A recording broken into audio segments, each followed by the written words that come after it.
ജയിലുദ്യോഗസ്ഥരൊന്നും ചെയ്യില്ല. എനിക്ക് അവനെയായിരുന്നു പേടി, ആ വിഷ്ണുവിനെ. അവനവന്റെ തനിക്കുണം കാണിച്ചു. ഞാൻ അതേ നാണയത്തില് മറുപടിയും കൊടുത്തിട്ടുണ്ട്. ഓ, അപ്പോ അങ്ങനെ ചിലതൊക്കെ ഉണ്ടായി. ഉണ്ടായി. എന്തായാലും പുറത്തെത്തിയല്ലോ, അത് മതി. എന്നാ നമുക്ക് പോയാലോ? അച്ഛനൊക്കെ കാത്തിരിക്കുമായിരിക്കും. വക്കീൽ വരുന്നുണ്ടോ? ഇല്ല, എനിക്ക് വേറൊരു പ്രോഗ്രാം ഉണ്ട്. അപ്പൊ ഞാൻ വിളിച്ചോളാം. ശരി, ഓക്കെ. അതെ, വീട്ടിലേക്ക് പോകുന്നതിന് മുമ്പ് അവനിട്ട് 2 പൊട്ടിച്ചാലോ ആ ശരത്തിന്? ഏയ്, അതൊന്നും വേണ്ട. അവനുള്ള പണിയൊക്കെ നമുക്ക് വേറെ കൊടുക്കാം. അതിനൊക്കെ ഇനിയും സമയമുണ്ടല്ലോ. ഇപ്പൊ നമ്മള് എന്റെ വീട്ടിലേക്ക് പോകുന്നു. ഞങ്ങൾ വരണോ?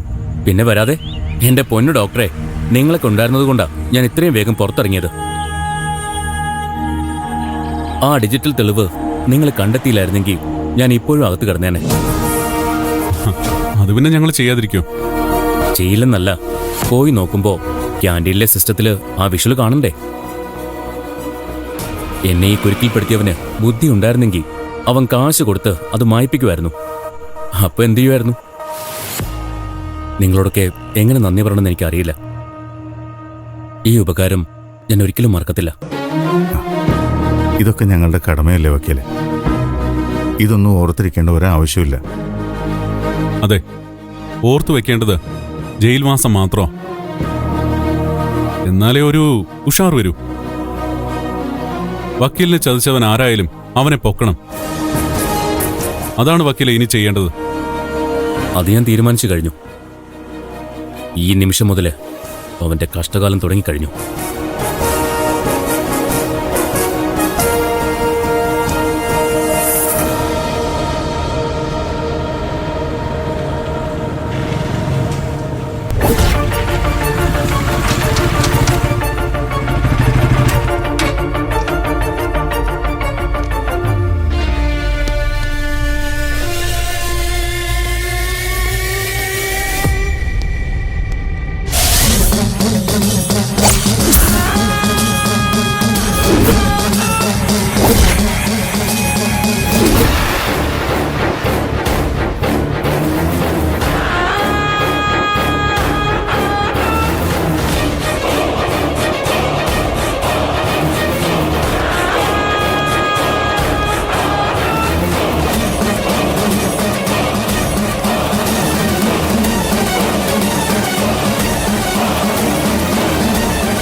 ശരത്തേ, അയ്യോ,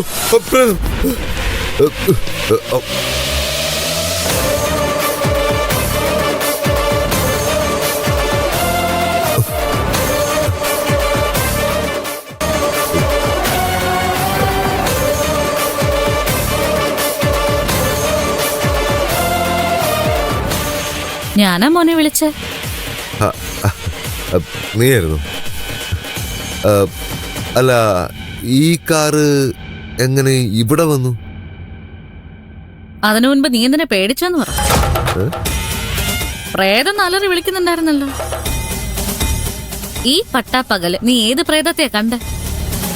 ഞാൻ വേറൊരു ഓർമ്മയില് വരുന്ന വഴിക്ക് ഒരു പ്രേത സിനിമ. അതിന്റെ ഏത് പ്രേത സിനിമ? അത് വാഴ്വ്യമായ. അത് കമൽഹാസന്റെ പടമല്ലേ? പേരൊന്നും ഓർക്കുന്നില്ല. അതുപോലത്തെ ഒരു സിനിമ. നിനക്കിപ്പോ എന്ത് വേണം? എനിക്കൊന്നും വേണ്ട. വേണ്ടതൊക്കെ ഞാൻ തന്നെ കണ്ടുപിടിച്ചോളാം. ഈ കാർ ആരുടെയാ?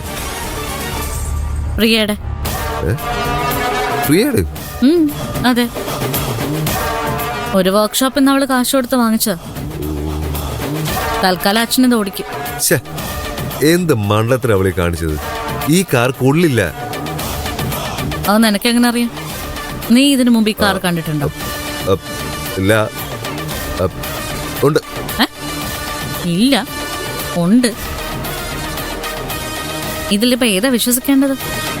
ഈ വണ്ടി എന്റെ ഒരു പഴയ ഫ്രണ്ടിന്റെ. ഒരു കാശിനും കൊള്ളതായപ്പം അവൻ വിറ്റതാ. പക്ഷെ എന്തേലും കുഴപ്പമുള്ളതായിട്ട് ഞങ്ങൾക്ക് ആർക്കും തോന്നില്ല. അച്ഛനും ഒരുപാട് ഇഷ്ടമായി. കുറച്ച് കഴിയുമ്പോൾ മനസ്സിലായിക്കോളും കുഴപ്പമാണെന്ന്. ഇത് എത്രയും പെട്ടെന്ന് വിറ്റ് കളയുന്നതാണ് നല്ലത്. അത് നീയല്ലല്ലോ, പ്രിയല്ലേ തീരുമാനിക്കേണ്ടത്. നീയും ഈ കാറും തമ്മിൽ എന്തോ ഒരു ബന്ധമുണ്ട്. അതാ ഈ കാറ് കണ്ടപ്പോ നീ പേടിച്ചത്. സത്യം പറയടാ, ഈ കാറ് നിനക്ക് എങ്ങനെ അറിയാം?